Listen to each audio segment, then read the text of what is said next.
Il est parfois difficile de se procurer de la pâte de pistache, alors on va en faire maison. Ouais, parce que vous allez voir, c'est très simple. Alors on va commencer, regarde, Elodie, par faire un Oui. petit sirop. On met D'accord. le sucre Ouais, et on va mettre un tiers du pot en eau. d'accord. Alors là, regarde, on touche à rien. Ouais, On remue juste comme ça pour humidifier le sucre. ok.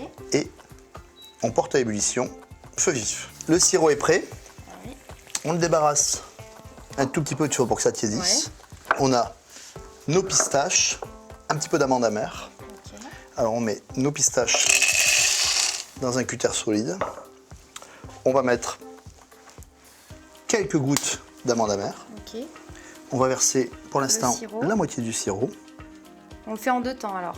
Voilà, parce qu'on va voir un petit peu la consistance de la pâte de pistache. D'accord? On va ajuster. On ferme ça nickel. Et c'est parti.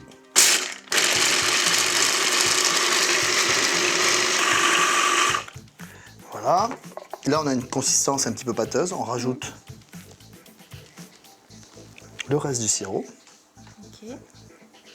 Et on va remixer, d'accord? Ouais. C'est important d'avoir quelque chose un tout petit peu chaud, parce que en fait, si tu mets du sirop chaud, ça va faire sortir l'huile naturelle de la pistache, d'accord? Donc si tu fais à froid, c'est un peu plus compliqué. Là, au bruit, là, ça commence à être bien.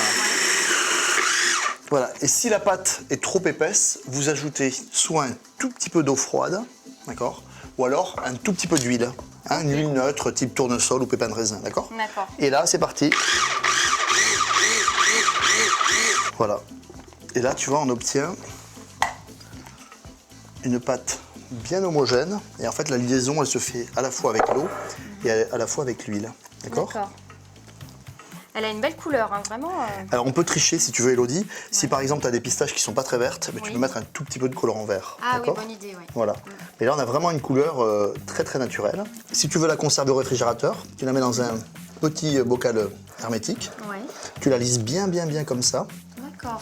Et tu vas couler dessus pour imperméabiliser la surface un tout petit peu d'huile de pépin de raisin. D'accord. Et tu pourras la conserver avec un petit papier film dessus pendant 1 semaine, 15 jours, sans aucun souci. Je savais pas que c'était si simple comme recette. Vous avez vu, si vous ne savez pas où vous procurer de la pâte de pistache, eh bien vous pouvez vous la faire maison et ça marche très bien. Et puis c'est 100% naturel. C'est à vous maintenant.